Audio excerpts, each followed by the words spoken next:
Tudo bem, pessoal? Hoje um vídeo com spoiler sobre Cry Macho, que é o novo filme dirigido e estrelado por Clint Eastwood, e o meu interesse aqui é levar em conta o livro escrito pelo N. Richard Nash, lançado em 1975, e a partir disso também analisar as mudanças feitas no roteiro assinado pelo Nick Schenk. Bom, primeiro deixa eu contar um pouco da minha jornada para ler Cry Macho, porque o filme foi anunciado em outubro de 2020. Logo depois já fui atrás do livro, só que como o livro foi lançado apenas em 75, só tinha uma edição, os preços inflacionaram muito, até mesmo, claro, nos sebos. Então uma cópia de Cry Macho estava custando em média 500, 600 dólares. Inclusive eu me lembro que eu mostrei isso em uma live aqui do canal. Mas ainda bem que o livro estava disponível no projeto Books to Borrow do Internet Archive. Se você trabalha com pesquisa também, precisa de referências de livros antigos, vale a pena dar uma procurada. Acabou me salvando. Então eu consegui fazer a leitura no período de produção de Cry Macho e me lembro que compartilhei com vocês também nas lives algumas dúvidas que eu tinha quanto ao processo de adaptação por peculiaridades da escrita do N. Richard Nash. Por conta do lançamento do filme, agora o livro foi relançado no mercado dos Estados Unidos pela Penguin Books. Uma edição muito legal, muito bonita, mas infelizmente ficou restrito apenas para os Estados Unidos. Eu até procurei para saber se alguma editora brasileira tinha conseguido os direitos, tinha também assinado algum acordo de tradução, mas não encontrei nada sobre isso. De qualquer forma, se você está interessado, o link do livro está na descrição. Bom, então vamos lá. Claro que o vídeo tem spoilers. Essa edição aqui tem 18 capítulos, 292 páginas, e eu separei aqui uma lista de tópicos que eu quero discutir com vocês. Como eu falei na crítica, Cry Macho inicialmente era roteiro de um filme. Essa era a ideia do N. Richard Nash. Ofereceu para Fox, foi rejeitado, aí depois ele acabou lançando o livro em 75. Conseguiu boas vendas, conseguiu interesse de outras produtoras. Eu até procurei algumas notícias em jornais da década de 70 sobre Cry Macho e descobri que o Albert Ruddy, já naquele período, tinha comprado os direitos de adaptação. O mesmo Albert Ruddy que produziu o filme agora com o Clint. Mas então no livro nós somos apresentados ao Mike. O Mike tem um longo histórico de problemas com álcool, várias dores no corpo e também um passado conturbado com a sua ex-mulher. Certo dia o Mike sofre um acidente grave e aí sua vida muda completamente, porque durante o período de recuperação, quando ele busca voltar para o rodeio, ele descobre que havia sido demitido. Isso chega como uma bomba na vida dele porque ele não sabia fazer outra coisa, ele só sabia trabalhar em rodeios. Tanto é que ele já tinha anteriormente aguentado um corte de salário bem expressivo, mas ficou mesmo assim. E só nessa introdução a gente pode notar a diferença de teor livro e filme.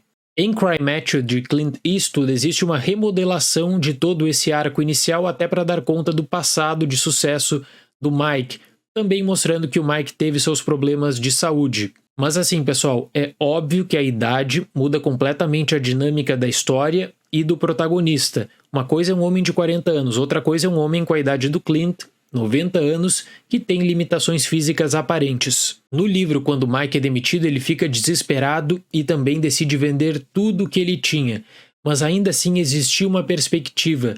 Já no filme, o Clint até trata isso de maneira um pouco superficial, porque o dinheiro nunca entra em jogo de fato, sabe? Você nota que aquele homem estava ali realmente porque ele gostava e ele tinha um passado de sucesso. Inclusive, toda essa questão referente à idade é trabalhada de uma maneira completamente diferente da que o Clint trabalhou True Crime, Crime Verdadeiro, de 99, que eu já publiquei a crítica aqui no canal também. Porque no livro Crime Verdadeiro o personagem tinha 30 anos de idade. No filme o Clint desconsidera isso.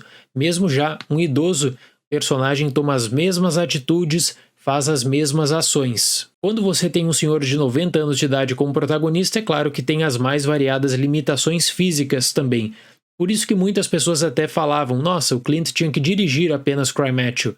Cry Macho deveria ter outro ator protagonista. No entanto, eu acredito que Cry Macho é um filme muito importante para a carreira do Clint como ator também, seguindo com essa desconstrução que ele vem fazendo de seus personagens desde Gran Torino. Essa questão inicial da idade eu já considero muito relevante, que eu queria trazer para vocês, mas tem uma outra diferença muito grande, que é sobre o tom e o ritmo entre livro e filme. Porque o filme, ele tem um tom muito positivo, eu acredito. Ele tem um tom também que puxa para o humor, ocasionalmente para o romance, e o livro é carregado de passagens bem pesadas, um pessimismo quanto à situação, diferenças Estados Unidos e México, uma enxurrada de estereótipos, como eu vou falar a seguir. Mas enfim, a base de Cry Macho é a mesma. O Mike, ele recebe oferta do seu ex-chefe para ir para o México para buscar o seu filho, o Rafo. Ele chega na cidade do México, se depara com a mãe do garoto, a mãe do garoto avisa que não sabe onde é que o menino tá nas ruas, ele não vive uma vida com regras, ele comete crimes e vive também com o seu galo, o Macho. Então esse argumento geral é seguido no filme, mas a partir daí os rumos são brutalmente diferentes. A principal diferença, é claro, eu tenho que marcar mais uma vez, é na quantidade de ação envolvida e como o filme aproveita pouco disso, né? Até mesmo por causa do Clint. O maior exemplo é quando o Mike encontra o galo, o macho, pela primeira vez. Basta ver no filme como isso é simplificado, né? A polícia aparece, de uma hora para outra vai embora, sobram apenas o macho, o Mike e o Raffo. Com isso, é claro que o Clint se sente mais confortável com os escapes e com essas simplificações.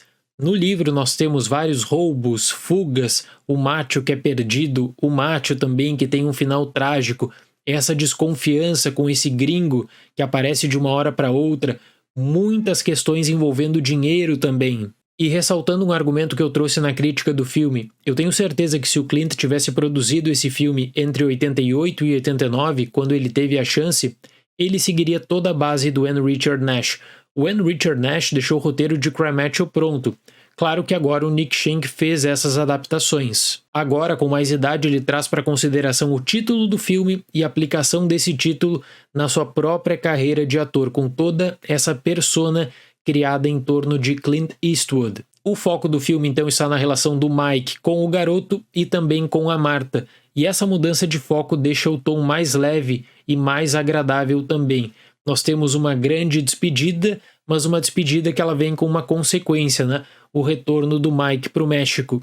Então assim, pessoal, mesmo com a redução no teor de ação e mais foco para o romance, especialmente para a relação do Mike com o garoto, a base do livro ela é seguida durante boa parte do filme, mas nós temos diferenças bem relevantes no arco final. Inclusive anotei algumas coisas aqui. Por exemplo, no livro o macho morre. O macho tem um final, inclusive, muito triste. O Rafa e o Mike se envolvem em um problema com a polícia.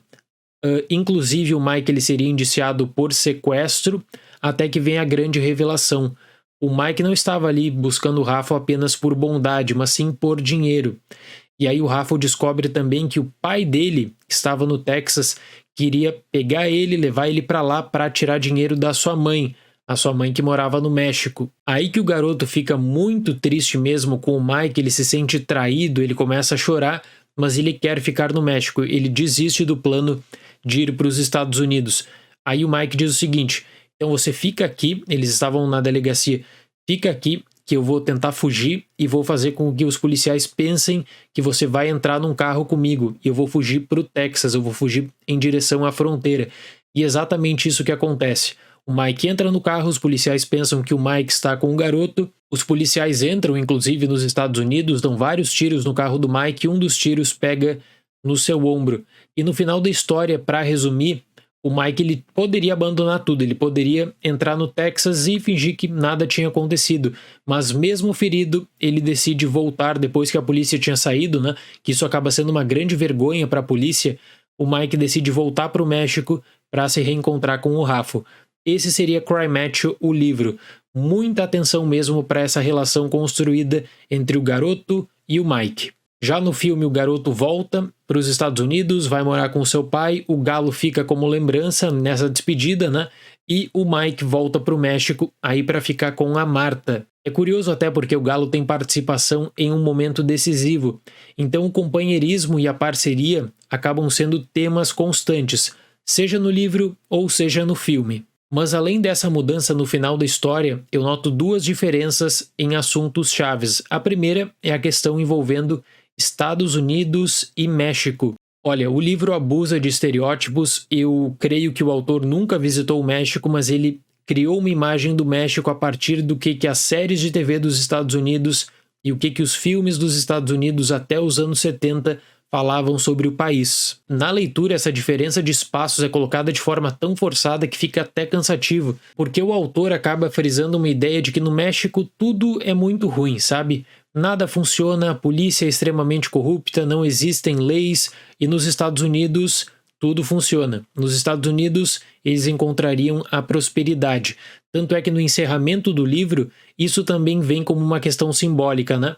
Os dois abrem mão dos Estados Unidos e decidem ficar no México. No filme, conhecendo essa base escrita pelo N. Richard Nash, olha, eu realmente acredito que o Clint não forçou muito essas questões, de modo que nós temos uma citação, por exemplo, de que no Texas a lei é mais rígida. Existe o simbolismo de cruzar a fronteira, sem dúvida, mas não existe uma discussão cultural, diferenças Estados Unidos e México. E o outro tema que tem uma abordagem muito diferente, diz respeito ao título, também está voltado para a masculinidade. Porque, como eu disse na crítica, nós podemos analisar o comentário que é feito pelo Clint e aplicar também na sua própria carreira, na caracterização dos seus personagens e como ele vem mudando tudo isso desde Gran Torino. Até ele fala em certo momento, essa coisa de macho é superestimada. E na discussão do livro existe essa questão do ser macho nos Estados Unidos, a masculinidade do Texas contra essa masculinidade mexicana.